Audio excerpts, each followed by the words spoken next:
Welcome to Mission Evolution Radio Show with Gwilda Wiyaka, bringing together today's leading experts to uncover ever-deepening spiritual truths and the latest scientific developments in support of the evolution of humankind. For more information on Mission Evolution Radio with Gwilda Wiyaka, visit www.missionevolution.org. And now, here's the host of Mission Evolution, Miss Gwilda Wiyaka. Angels have been alluded to in one form or another almost as long as there's been recorded history. What are they? Can they guide us through these uncertain times? If so, where do we find them? Mission Evolution Radio TV show is coming to you around the world on the X-Zone Broadcast Network, xzbn.net. With us this hour to discuss finding and connecting with angels is Dr. Scott Guerin. The driving force behind Scott's life has been his passion for unraveling the mysteries of God, universe, source, and the intricate tapestry of their relationship with humanity. With 2 master's degrees and a doctorate in human development with a focus on spiritual development, Scott's journey has delved into the profound realms of the human spirit. His new book in his Angels in Training series is Looking for Angels, a guide to understanding and connecting with angels. His website, angelintraining.org. Scott, thanks for joining us on Mission Evolution. Well, thank you for having me, Gwilda. It's a wonderful day to be talking about this, I'd have to say. Yes. Yeah. So, how did you first become interested in angels? Well, it happened very early in life for me. I was raised a Lutheran, and as the way of the Lutheran Church goes, you have 2 years of confirmation classes, and that's like in 7th and 8th grade. And so, it's where you go to, an extra class during the week, and then you have, go through some different examinations and things like that. But the first year was more passive. The second year, my brothers and sister told me that get ready because you're going to have to take sermon notes and hand them in. And I'm like, oh, that's bad, because I was not a good student. I was not ready to do that. But even at that age, I was zeroed in on the sermons. That was what I got out of church. I would follow the liturgy and then like, okay, 2 paragraphs to go, and then I'm out of here, that type of thing. But I was fascinated by the sermons because that was information about God and about spirit, and that's what I wanted. And so first year's fine. The second year of confirmation classes, as I was predicted, we had to submit the sermon outlines. So I started writing them. And then forgot to mention that the first year I started writing them down anyway, the outlines, knowing that I'd have to do it. Might as well get into it the first year. Second year comes along when we have to submit them. Started writing the outlines down, handing them in. And then I noticed that there was a couple sermons that were repeated from the year before. I'm like, wow, there must be some reason for this. There must be something big, like maybe we didn't get it and God told the minister to tell us again, or maybe there's new people. Who knows? But there must be a reason. I was fascinated by that. So I got up the nerve. I was just a kid. So I got up the nerve to ask the pastor at the end of the service once. I said, Pastor, I noticed that you had you repeated the sermons, and I was wondering why. What could be the reason? And he put his hand on my shoulder and he said, Scott, this is a tough job. And for me, I was like, my world just cracked apart. Like, what? Because that was my lifeline to God. That's where a living, breathing, spiritual person was giving us information, and it's just a job for him. And it was so that kind of got me off track a bit, with at least that religion. And then we went on. Our whole family left that Lutheran church, and most of us went into the conservative Christian beliefs and the non-denominational churches, and my search continued. I liked the born again initial message of having a personal relationship with Jesus. That's what initially not dragged me in, attracted Kicking and me. screaming, right? Yeah. Well, I wanted that connection. That's the theme. And so then, we got in, and the other thing I liked at the time was everything was kind of laid out, like you do this, you do that, you don't do this, this will happen. And over the years, I noticed that the personal connection kind of was de-emphasized, and the truth, like you've got to do this thing, was emphasized in several different churches that I was into. And that didn't sit well with me and my friends who I told about, because I was always fascinated with religion and spirituality, wanted to know what other people thought about, and that I wanted to save them from damnation at that point. And some would push back and say, come on, Scott, really? And so with those nagging thoughts, at one point I kind of left and went into the Presbyterian church, which is basically the same, although less heavy-handed about the consequences, of not doing, the plan, and so I was all in, with that as well, and that for maybe 15 years, all in to the Presbyterian religion. I was an elder, teaching Sunday school, still pursuing God as all whatever ways I could. We'd have somebody come in and do a sermon on fasting, on how important fasting is, and I'd be fasting every month, like that type of thing. So despite that, my personal life fell apart. I was married, had 3 kids, and as I was still pursuing God, doing all the things I wanted to do and needed to do and felt led to do, my personal life fell apart to the point of divorce and financial ruin. And then I'm like, I'm a freaking elder. How could this happen? What did I miss? So I'm praying, and nothing. I, I didn't get any answers back. So at a very dark time in my life, excuse me, I decided, like, I'm leaving this whole idea of organized religion, and then I delved into spirituality through psychology at that point, and still followed that. So that's really been my path, looking for spirituality outside of religion, and looking into the essence of what spirit and spirituality is. And that took me through uh, my degrees, and then intense teachings and practice in meditation. And then in this book, a year and a half ago, it kind of opened the doors to modern day angels, and a modern day approach to spirituality. And that's So, that's kind of where I am. so have you personally had any direct contact with angels or the angelic realm? Yes. So, and it's been slow. So the way I look at it, and I've been working, I first found a co-author for the book, Nicole Bigley, has had a podcast called A Psychic Story. And I was listening to that for maybe 6 months or so. And every week she would have someone in, a medium, astrologer, other psychics, that type of thing. And I was eating that all up. And then that's when I asked her, would you mind being a co-author for the book? And she said, absolutely. So since then, I've been working with her, and then on the podcast, and I learned things about this transition. And I love the mission evolution, because we are in a phase of evolution to what I believe, a next level in human development. And so I think there's 3 ways people awaken to the spirit world that's different probably from every other time in history. And so the first way is people are born with it, with a connection. And you may have heard or learned about some of these people who, just from as far as they can remember, they've had a spirit guide, an archangel, spirit team conversing like live, with them, from very early on. So they have, I call that kind of hardwired, to the spirit world. And then you have the second way, I believe, and what I've seen is through trauma. People with, severe trauma, it kind of pushes them to expand beyond this physical realm, right? The third dimension, as a lot of people look at it, to, to push out and make connection out of maybe just self preservation, of reaching out.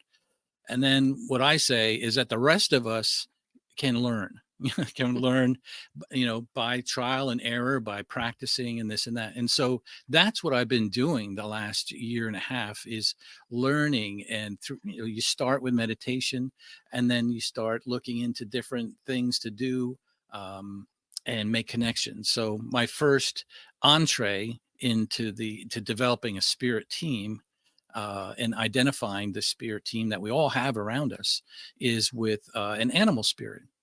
And I heard a person do a talk on animal spirits, and all you have to do is ask. I'm like, really? That's all you have to do is ask? So one night I went to bed and I said, please uh, provide me a spirit animal if I could have one. And the next morning, and to this day, there in my mind's eye, I have a leopard that is my spirit animal, and I call her Shira, and she's always around, almost to the point where if I'm not thinking, sometimes I kind of reach over, and put my hand on her head. And so that was kind of like, wow, there is something to this. There's something real and tangible. So Um, we're about mhm, to get ready to go into a commercial break. On mhm, the other side, we will continue with your experience of actually connecting with spirit animals and hopefully angels. mhm. Scott and I will return very shortly, so don't go away. This is Mission Evolution, www.missionevolution.org. Are there angels among us? With us this hour discussing the angelic realm is the author of Looking for Angels, A Guide to Understanding and Connecting with Angels, Dr. Scott Garner. Garin. Guerin, right?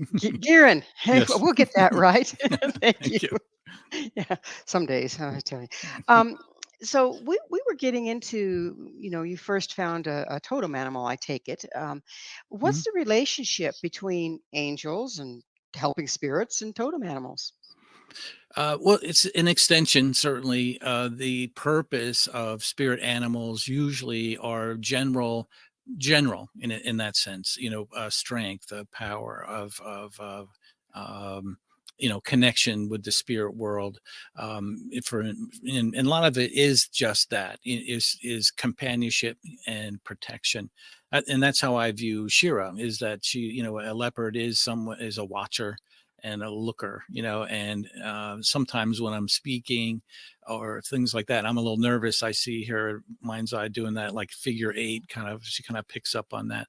But in general, spirit animal, there's many different types, and people have a connection, and they usually can explain like what that spirit animal means to them. It might be a remembrance of a past loved one, or it might be a companion or a protector, or just a sign from God that they are connected. So there's a whole science behind angels. Different angels and what they do. Yes. Um, does that relate in real life when you're working with angels? Do you see these archetypes, if you will, archetypes of say Archangel Michael with his sword?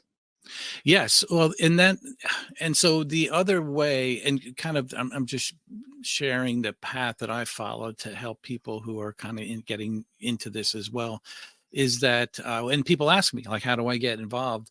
I tell them about the spirit animal, but I also say, like, look, the biggest thing you can do is just start being aware, and aware of the things around you, the coincidences, the synchronicities, the butterflies that are just hanging around your car, or all of a sudden a song will play on the radio that you used to listen to with a loved one, or things like that. And once you are aware, you can start building on that. And I always say that we on this dimension on planet Earth are under the law of free will. And so the free will is a good thing. Like, hey, we know we can do what we want. We could explore. We can not do things, whatever it may be. The bad thing with free will is that we sometimes forget that there's a tremendous amount of help standing behind us or around us, and it's just the way it is. You have to ask them. They have to be invited into your life to help in a specific way or a general way, whatever it may be. So So that's the the yeah. when you're talking about the things that show up in nature, the butterfly, this sort of thing, you're talking about using synchronicity as omenology. I'm not familiar with that term. Omenology means a meaning behind. So you have Oh, synchronicity, a butterfly shows up. What does yes. that mean? That would be the omen. Yes. Well, then that's the thing. Is not everything is a sign or a symbol. It's Might just be a and bird sitting on a branch, right? right, exactly, exactly. And so that's where our own intuitive nature has to, we have to rely on that and trust in that to say, like, was that just a butterfly, or was that, something someone wanted to just touch base and say hi, a loved one, or God just, or the spirit world just sending a message like we're here. Does it Or, help? yeah. Does it help, Scott, to go back in in your what was I thinking just before that showed up? Does that help to see if there's meaning or not? Yes, it does, and that's the other part of making a connection with the spirit world is putting that intention out there, even if it's general. Please help me to Hey, connect with with a past loved one, or please, show me how I can better myself and be a better servant through a guides and angels in my life, or please send me a teacher, whatever it may be. You put the intention out, because if you don't put the intention out, then nothing is going to show up, you know once you once specifically. you once you've put that intention out, Scott, do you need to watch your dreams as well as thoughts that Oh, come up and yeah. omens in nature? Yes, dreams are a very powerful tool that spirit connects to us. And we did a study for the book, early on, where we asked 800 people. First question: do you believe in angels? Yes or no? If no, then you're out of the study. Yes. If we and then that, and there was 75%, 600 people said yes, I believe in angels, and that was in mainly 4 countries around the world. Ended up being. Then the next question was, have you had an angel encounter? And then if they said yes, then we gave them a list of about 12 things, common things like seeing butterflies or repeated numbers. The number one choice was uh, dreams that were unlike any other dream. That was the most common angel encounter, that people saw that. The next Amazing. thing was the urge to stop, or a voice to like stop, change direction, do something different. And I don't know if you've experienced that. We have, many people have, and that was the second most popular answer. It's amazing how so many people had so much in common as far as their experience with the angels. Now, if you're working with angels intentionally, do you have a personal guardian angel, and would that be separate from one that has a clear role, like Archangel Michael or Raphael? Yeah, great question. And from my perspective and others, the guardian angel has a special role in our lives, and the reason why it's special is that they are the ones that have been with us prior to our incarnation in this life. And in the you have to assume that this story is, that there's in between lives, and we have incarnations, and then we transition out and to others. But as we prepare for this life, we sit down with our spiritual elders and guardian angels, and you say, okay, this is what I'm planning to do in this life. This is what I'd like to learn. And the guardian angels are there, and you give them permission to intervene without asking. So what's different is the free will. So this is the proverbial, you're going down the street and an accident happens and you're, miraculously saved. That could be a guardian angel coming into play without your permission. Then the other angels and spiritual beings, because there are other things other than angels, but in the angel realm, you have the other angels. And if familiar with the levels of angels, you have the principalities and powers and cherubim and seraphim, and all that's laid out in sacred texts, mainly the Hebrew Bible and uh, Christianity and in Islam, all kind of map out a general outline of hierarchy and descriptions of different angels and their positions.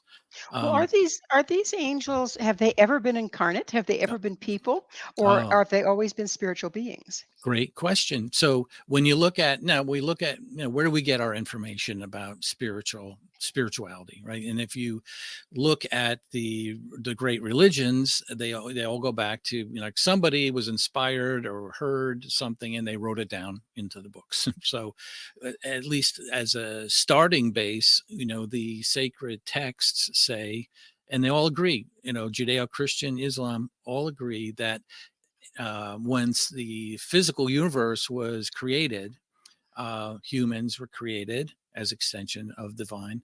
Then angels were created. Either, but it's just there's a discrepancy whether it was before physical creation or after or whatever it may be.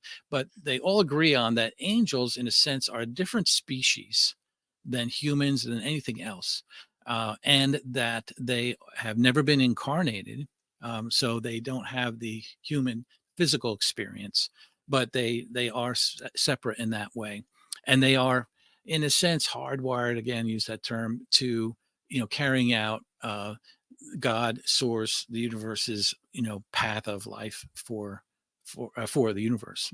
So is it kind of like a step down from source, which is Hmm. huge, we can't even wrap our heads around Yeah. it, and stepping it down into a form that we can kind of commune with? Yeah, a big thing of that is and even it's in physics nowadays. They say the universe doesn't speak words; it speaks vibration. And so Mhm. it's Right. not a hierarchy in the sense that one is better than the other. It's a matter of vibration coming into the third dimension, which is where we are, the physical world, where we experience time.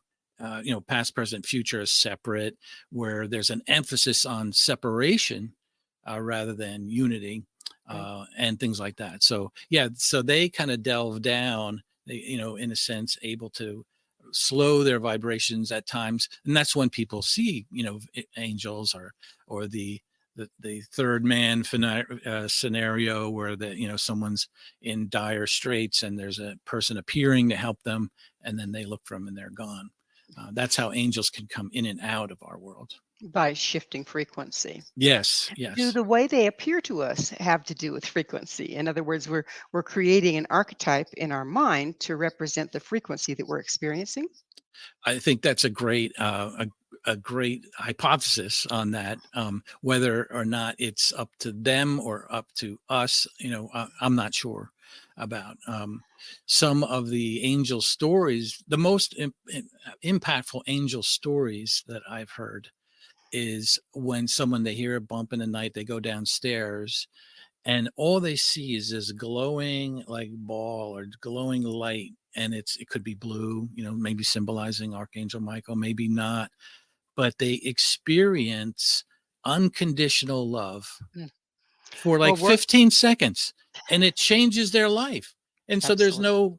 there wasn't any form, any human being, any past love, no, it was Well, just we're going that. to have to move into a commercial break. Scott and I will be back, so you stay right there. This is Mission Evolution. www.missionevolution.org. Call on the angels. We need all the help we can get. This is Mission Evolution, missionevolution.org. With us discussing finding angels is Dr. Scott Guerin. Guerin, I think I Karen. did it right. Yes, yes. His website, angelandtraining.org. Scott, it's kind of hard to look around us and not think that we're kind of in unprecedented times. Everything's moving very quickly, everything's unprecedented, there's a lot of upheaval. Are the angels more available and more active during times like these? Yes, they are. And this is a very unique and critical time in the development of humanity on this planet. And as I mentioned to you before, that when we came up with the title "Angelic Guidance in Uncertain Times," I thought it was a wonderful title and such a need for this right now. And what I've received back is, and it's just thinking about it and just reaching out to my spirit team, how can angels help us in this time? And that's when I got some answers, and I'll share them with you. I may slip into like a third voice for a moment, but just as an answer to that, just give me 1 second here. These are unprecedented times, but times of celebration, because humanity as a civilization, as a unity, is set in stone, that we are going to ascend to the higher levels of vibration, into the fourth, fifth, and beyond dimensions. And those dimensions are one of unity, of love, of trust, of different ways to use technology. And while that's great and while that's good, there's things that need to happen in humans to do that. And right now, across the globe, there are people who some say are light workers. Um, these are people who are practitioners of angelic communication and love and those types of things. But there are also anyone that is clinging to love and light and wish to see improvement in our world. These people, including Channel Scott, is going through a time of transformation, and that comes with some physical symptoms, in a sense, where you have extreme fatigue, tiredness, visions, different dreams, these types of things. And this is to be accepted as usual. Um, and where this is getting us is a transformation into more of a unified consciousness, and, as mentioned, um, higher levels. And while this is a good thing, and that it is written that it will happen, it has been tried before, but there's so much excitement about the path of humanity in the future. However, it's not without a tumultuous time ahead, where there are a weeding out of those who are not embracing love and light, and that kind of rolling out is happening like a birth. And I've been told a number of times, my spirit team, that we need the birth is coming. We need people to help with the delivery, and that's the situation of what's happening now. And there are certain things people need to do and can do to stay grounded and connected with us, so that they can be effective light workers and moving the evolution of humans along. So, how do we find our personal angel team? So, as uh, in and what we've laid out in the book is ways to do that, and I kind of take it from the beginning. We kind of review what angels in religion are, and then science, psychology, and then we walk through meditations and mainly and things to do to be able to connect in your own way. I mean, that's the thing. It's all unique in different ways and for different people. So the first thing I always say is to meditate and to quiet your mind. We have to quiet our minds. We're in a game show reality, with buzzers and whistles and TVs and all kinds of messages coming at us, that that drowns out a lot of the the deep and quiet voices of spirit in our lives. And so the first thing is quiet your mind. The second thing is to ask, please connect me with my spirit team. I mean, and then, tremendous things can happen. I mean, for me, because I was doubling down on this, I'm like, a year ago, if somebody said, do you have a spirit team? I'd say no. And then if they said, do you have psychic abilities? I'd say hard no. No, I don't have a psychic ability. But, everyone says, I don't know if you've heard this, but so many psychics and intuitives and medical intuitives say, like, everyone can learn this, everyone can do this. And I'm like, shut up. We can't do this. I can't do this. But I doubled down, and with an open heart, you ask and you go, you do some courses on a divine mediumship course I took 6 months ago. And all of a sudden these things open up. You get in touch, you feel the presence. For me, a very dear friend of mine passed away in 2015, and 6 months ago he connected with me. Like right now, he's right behind me. So it may come in different ways. There's no one set way. Um, and then there's a So, practice. I'm glad you mentioned a friend that has crossed over and is now with you. Um, how can you tell if a person has actually crossed over or if they're a haunting spirit? That's a great question. I mean, I think it's all of, when you get into, again, trusting your intuition, trusting that your team and that God source spirit is with you to protect you. And So then it's the these feeling. It's the feeling. Sorry. That's okay. Yeah. Gut level feeling. So when these ones come, say for instance, my great grandmother comes, just as a pretend, my great grandmother comes and starts guiding me, giving me information. That doesn't make her a guardian angel because angels have never been incarnate, right? So would she Correct. be a helping spirit?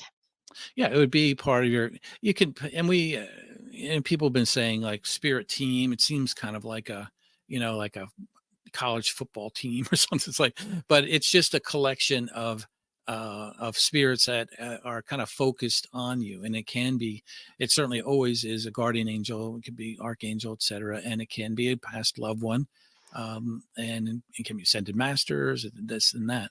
But yeah, if you see them on a regular basis, then certainly they're a spirit part of your spirit team to help you along the way. So you mentioned uh now I can't remember what you said. I'm going to take it a different direction. You have spoken of extraterrestrials. How does that fit in here? Yeah, and lately I've just been calling it, like, let's call it, folks. There are other beings that have been around our planet in the past, um, present, and will be in the future. There's just so much evidence and stories. And when people say evidence, like, well, what kind of evidence? Have we interviewed one? No, but uh, you know, uh, to me, thousands and thousands of stories about these. And plus, when you really start digging in, you can maybe see hints of them in our culture. I personally look at them as uh, in the creation of the universe, the physical universe, they're part of that. So they are our brothers and sisters. That it's just like if we found a village in Africa of a civilization that we never knew about. It's the same thing, except these beings are on in other planets and other galaxies. So It's just a because they're from off world doesn't make them omnipotent, does it? No, so from my perspective, they are like us, except for us, we are relatively young, a young civilization. Humanity is very young, a few 100,000 years old, where some of the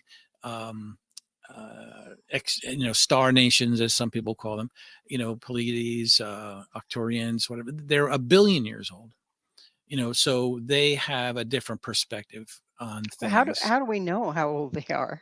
Well, this is all, it's just like, how do we know anything? I mean, at some point you have to say, where's the source? Where's your source? And so anything spiritual, whether it's in a Bible or a sacred text, somebody wrote it down, and you choose to believe it or not. And in modern day terms, when you have people are able to connect with Archangel Michael and a spirit team or an extraterrestrial, you have to say, is this true or not? Does it ring true? And again, it goes back to that intuitiveness. What is their purpose? Is this love? Is this light? Is this intention? pure. That's how we can tell. Well, we're just about out of time in this segment, but does it also have to do with building a really solid relationship with your team so that you can run somebody else by them? Run somebody else by the In other meaning. words, is this information accurate that I'm getting? It's from a Mhm. news source, but if I run it by my team that I'm relying on, Oh, your then spirit team. yes. Oh yeah, absolutely. That, you ask, you have, sometimes I would get a distinct feeling that I was part, it was like a dream type of state. I got a feeling that I was like in a working meeting, with Well, my spirit team at a, yeah. we're going to have to go into that working meeting on the other side of the station break. Please stay with us as Scott and I continue to explore helpers from unseen realms. This is Mission Evolution, missionevolution.org. Can we find our very own angels? This is Mission Evolution, missionevolution.org. We're continuing our discussion with Dr. Scott Guerin, his website, angelsintraining.org. Scott, are there lots of different ways one communes with angels? Automatic writing, hearing them in dreams, actually hearing them in our mind's ear. What are all the different forms that we can communicate or recognize communication from angels? Yeah, and that's important point, that there is a lot of different ways, and you mentioned a few that are good. The automatic writing is the first way I kind of knew I had a connection with a spirit team that was providing me with information, outside of my own head, and then like I've said before, earlier, to quiet our minds, put out the intention, and then listen, and take yourself out of the equation. If you have an idea to do something that is unlike something that you've done before, or that if you feel you have to get someone else's approval of, like, hey, I'm going to do this, is that okay? Or like, I'm scrying is a big thing.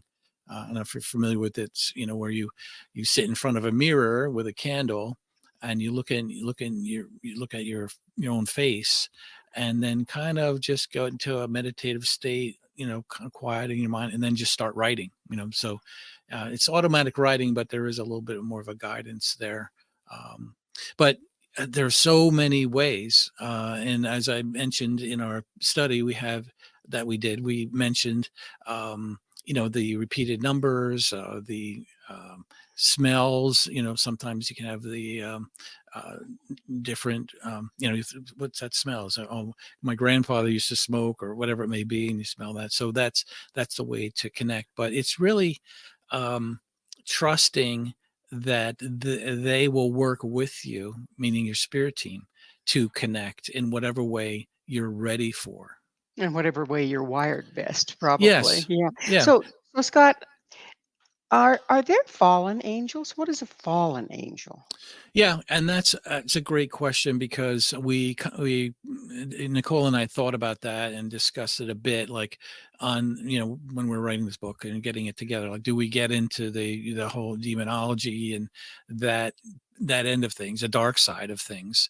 And we decided pretty quickly no, mainly because it would have doubled the length of the book. I mean, because But there is a but whole but world.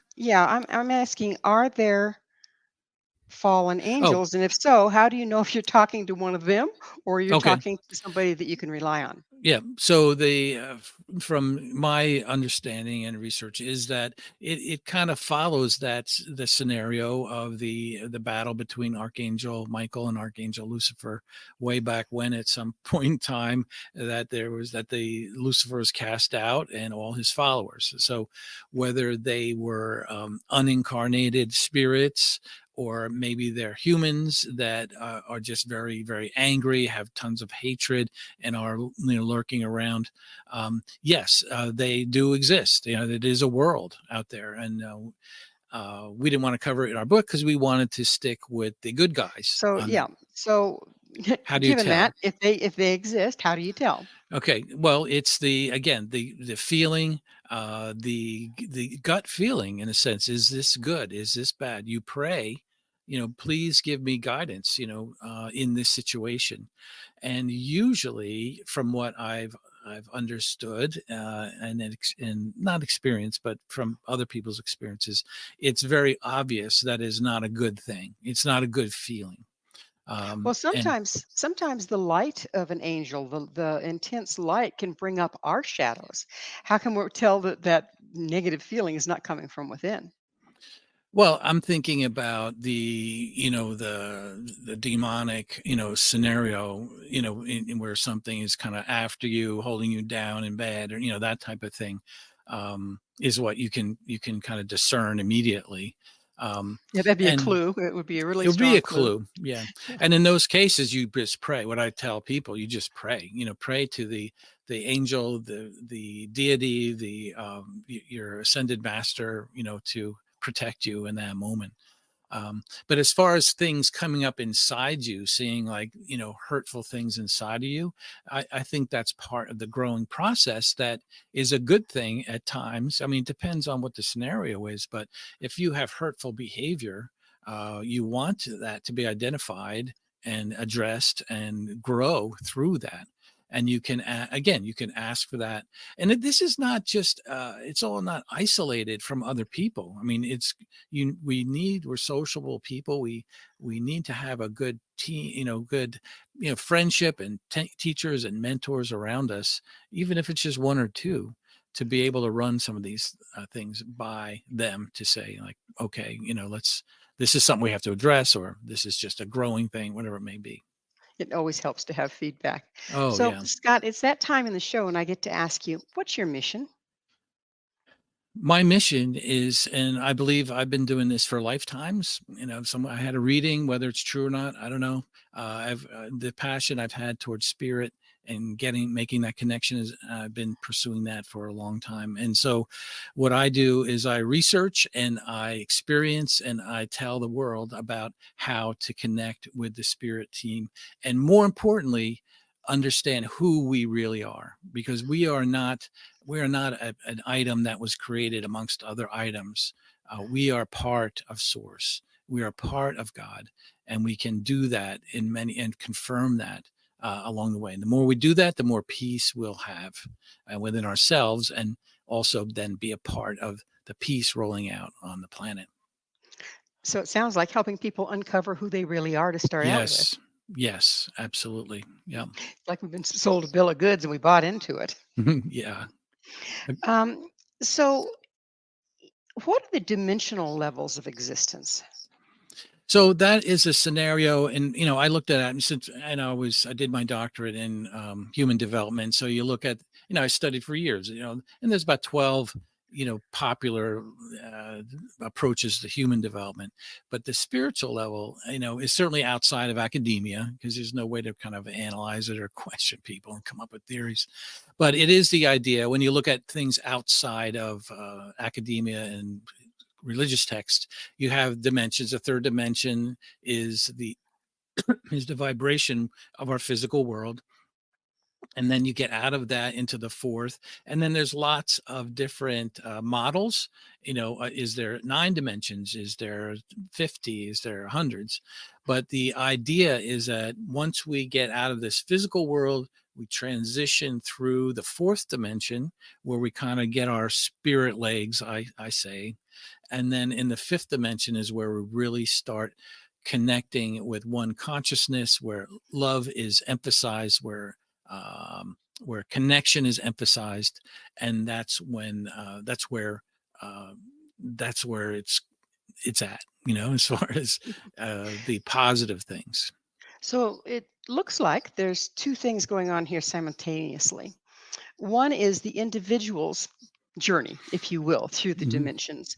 The other one, isn't it our society or the planet's journey through the dimensions? Absolutely, and that's what I believe the messages are now coming through now, that our society, planet wide, is going through a shift in dimension from third to fourth and fifth, and then that's what's going to cause a lot of upheaval, because people resist that. We resist change.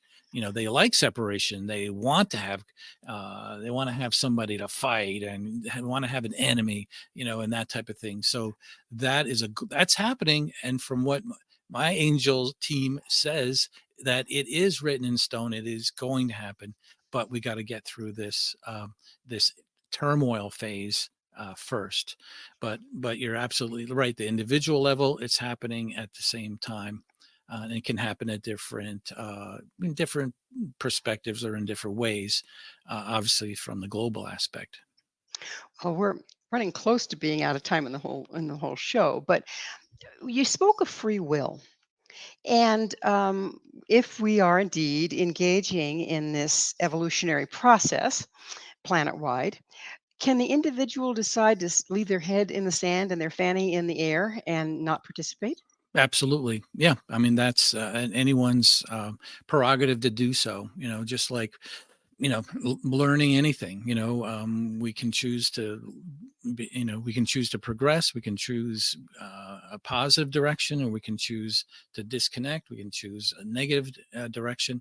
And whatever direction we take, that'll get us to where we want to go. If somebody doesn't want to change, well, then that's where that they won't see any change. If they want to stay steeped in anger and resentment, they can do there. They can stay there. However, we can change our direction on any given moment. It would appear that given that we're all going through this at the same time, there's a lot more pressure to see than there is to not see. Um, yes, I would say so. It takes an effort to do that, and it might take some change, to experience that. Um, so pressure, I don't know, because the benefit is so great, positively, that it's almost like a magnet, in my Yes. mind. Well, Yeah. unfortunately, we are out of time. Scott, thank you so much for coming on the show. Thank you. Thanks for having me, and I hope that our conversation helps those who need the help. Our guest this hour has been Dr. Scott Guerin. He's the author of Angels in Training series. His new book is Looking for Angels, a guide to understanding and connecting with angels. To find out more about Scott, where you can find his books and all he has to offer, visit his website, angelintraining.org. This has been Mission Evolution with Gwilda Wiyaka. For more information or to enjoy our past archived episodes, visit www.missionevolution.org. But please do be sure to join us right here next time. This mission will continue, bringing information, resources, and support to our evolving world.